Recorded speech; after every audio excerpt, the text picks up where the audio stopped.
What is up, everyone, and welcome back to my channel. In today's video, I'm going to be doing a full review of my course platform, Kajabi. Now, I wanted to do a full review of Kajabi because online businesses and online courses specifically are becoming more and more popular. And there are a lot of benefits when it comes to Kajabi, but I also want to be super transparent about the disadvantages as well. If you find that watching this video helps you make a decision about Kajabi, I would absolutely love it if you could use my link below in the description so that Kajabi knows that I sent you. With that being said, let's get right into the video. Kajabi was created in 2010 when online courses really started to take up a larger chunk of the online market. I purchased Kajabi in July of 2019, way before I actually had an online course, and it was not cheap.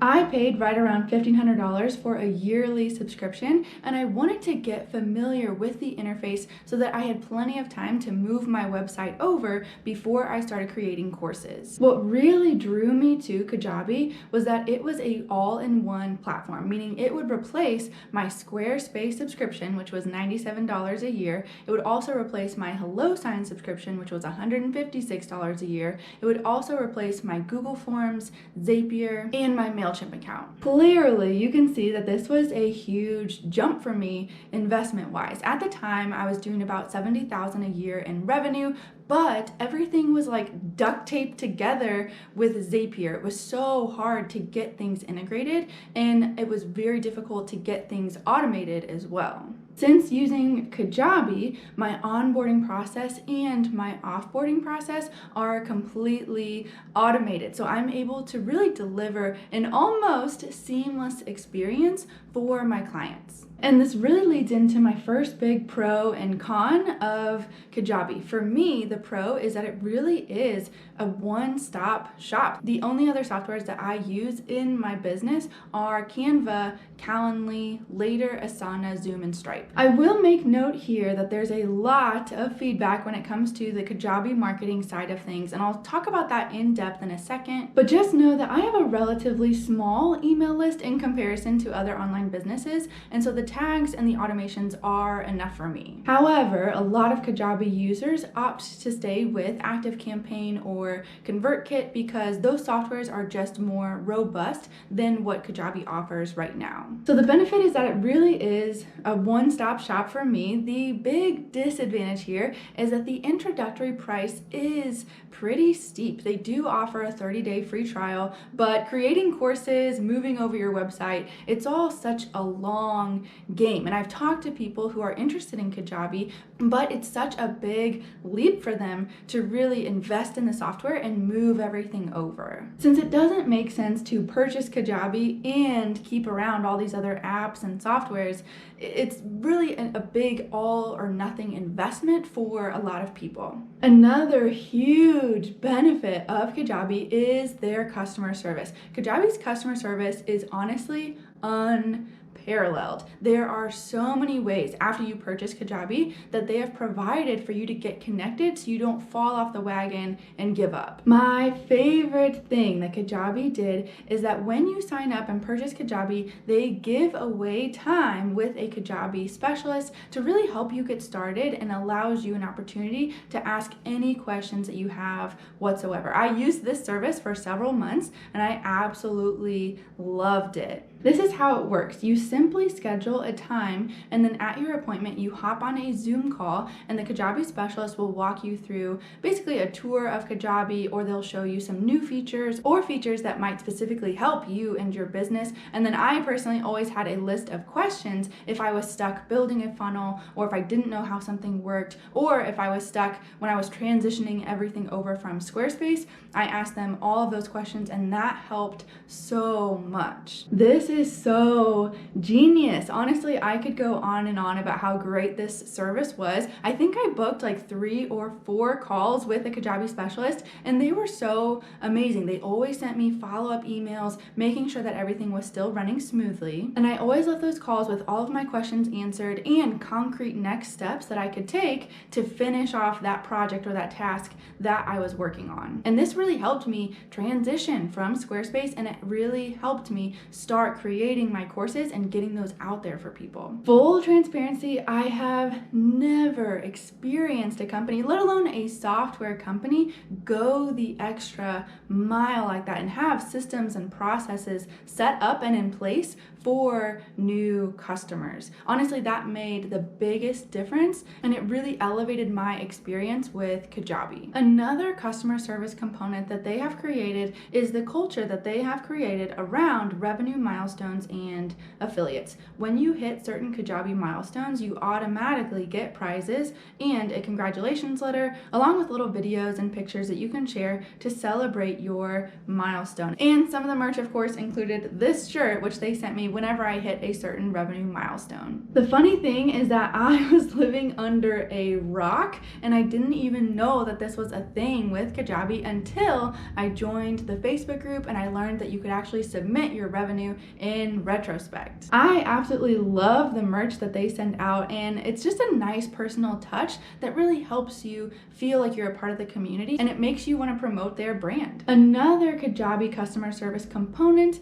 is the Facebook group that I actually just mentioned. I am in a lot of Facebook groups and I made a huge mistake by not joining the Kajabi Facebook group sooner. I joined it in about May of 2020. And guys, this was a huge mistake. This Facebook group is so valuable. I highly recommend joining this group for a couple of reasons. Number one is that the group is actually monitored by Kajabi employees. So the group is very professional. There's no spam, there's no eliciting services, and they are super strict about this, which I really appreciate. Reason number two is that there are some mighty business owners in this group. There are like entire threads of people doing over $200,000 in course sales or memberships alone. There are many people in this group doing 7 figures with Kajabi. If you buy Kajabi, promise me you will join the group. There's so much to learn from these business owners that are way ahead of where beginners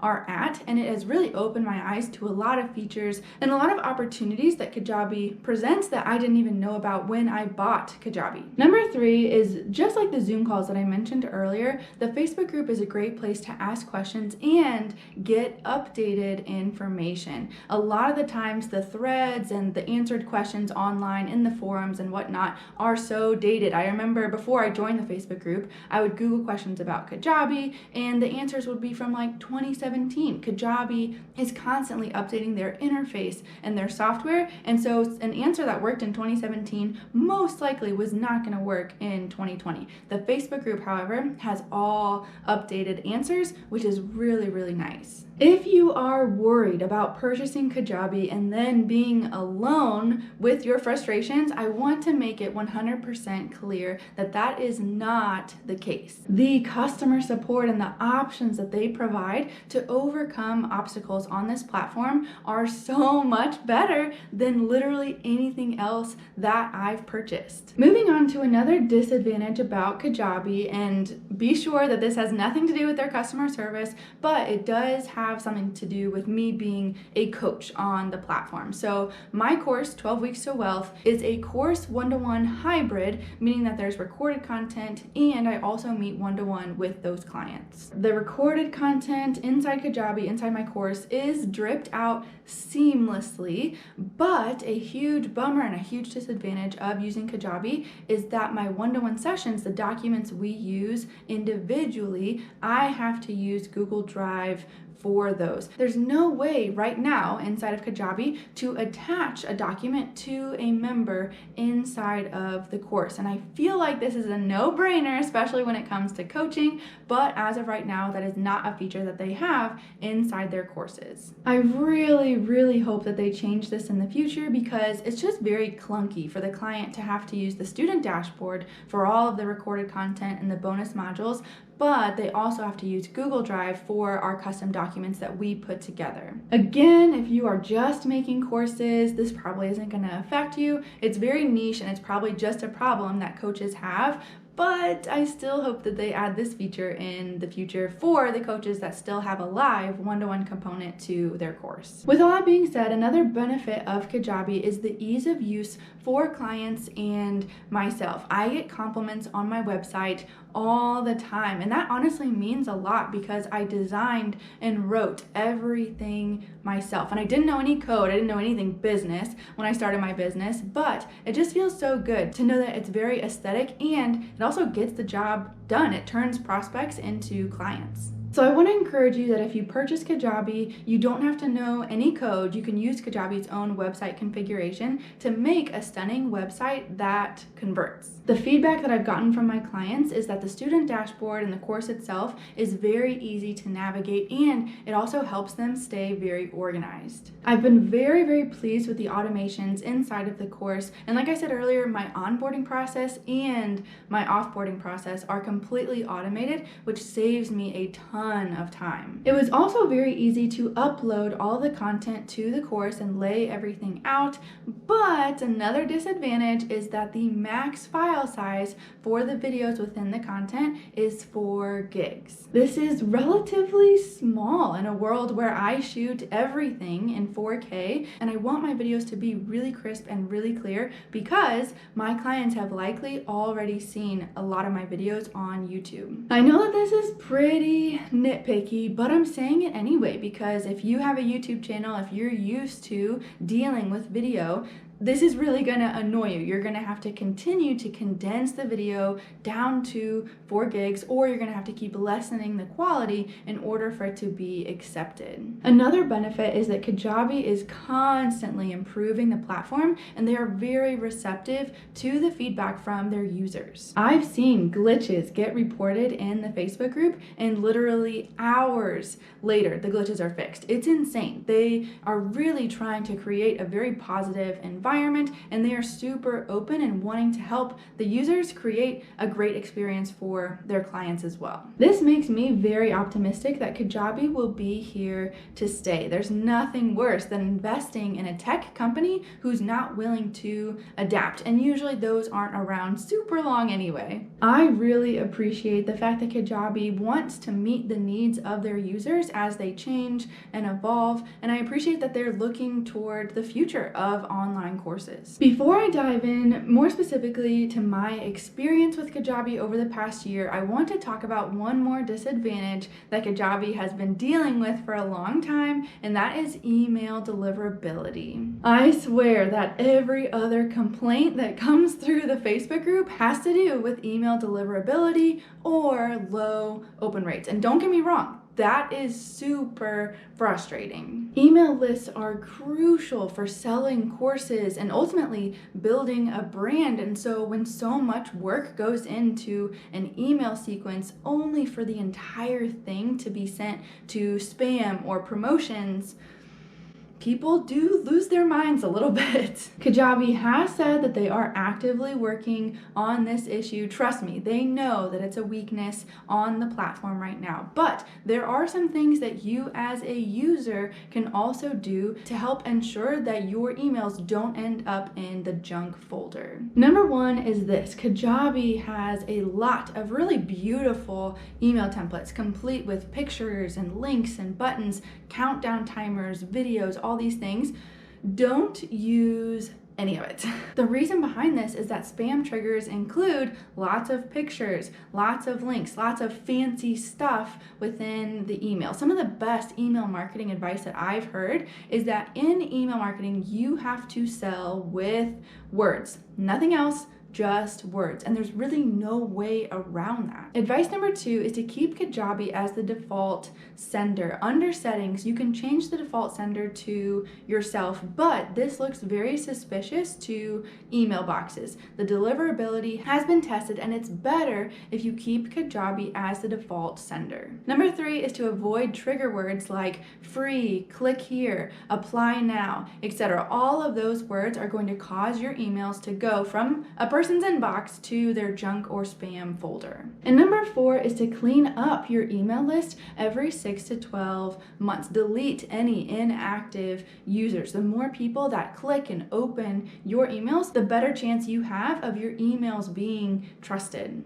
I wanted to talk a little bit about my experience with Kajabi in the last year that I've had it. So I mentioned that I purchased Kajabi in July of 2019, and right after that I moved everything over from my Squarespace website to Kajabi. I was also due for a branding update, so the timing of it actually worked out really well for me. In the fall, I launched my first mini course, Flip and Sell, and it was all about teaching people how to liquidate money and take stuff and flip it on Facebook Marketplace, Poshmark, etc. I don't offer this course anymore, and in fact I took the entire thing, reworked the content and improved it, and then used it as one of my modules in my course that I have now, 12 Weeks to Wealth. But I got a lot of good feedback, and I was able to really streamline the sales page and the checkout process and work out any kinks that I had there. In the spring, I launched my 30-day money challenge using Kajabi, and I loved the entire experience. There was so much that was automated, and it felt so much better than, like I said earlier, duct taping everything together with Zapier and having stuff break down pretty often. This was really when I decided I was going to go all in with Kajabi, and I started creating and planning out my full-blown course that I just launched in the summer of 2020. Despite the pandemic and the craziness that 2020 has brought, June was actually my highest month to date since starting my business, and I made right over $12,000 in June. Honestly, configuring the course was the easiest part of the entire process, and I could never go back to trying to piece everything together again. I feel like I've got so many solid systems in place now, and my business is finally ready to scale. As I mentioned before, if this video helped you make a decision about Kajabi, I would absolutely love it if you use my link below in the description for your 30-day trial. Make sure to let me know below in the comments if you have any questions about Kajabi, and I will be more than happy to help, and I'll see you in the next one, guys.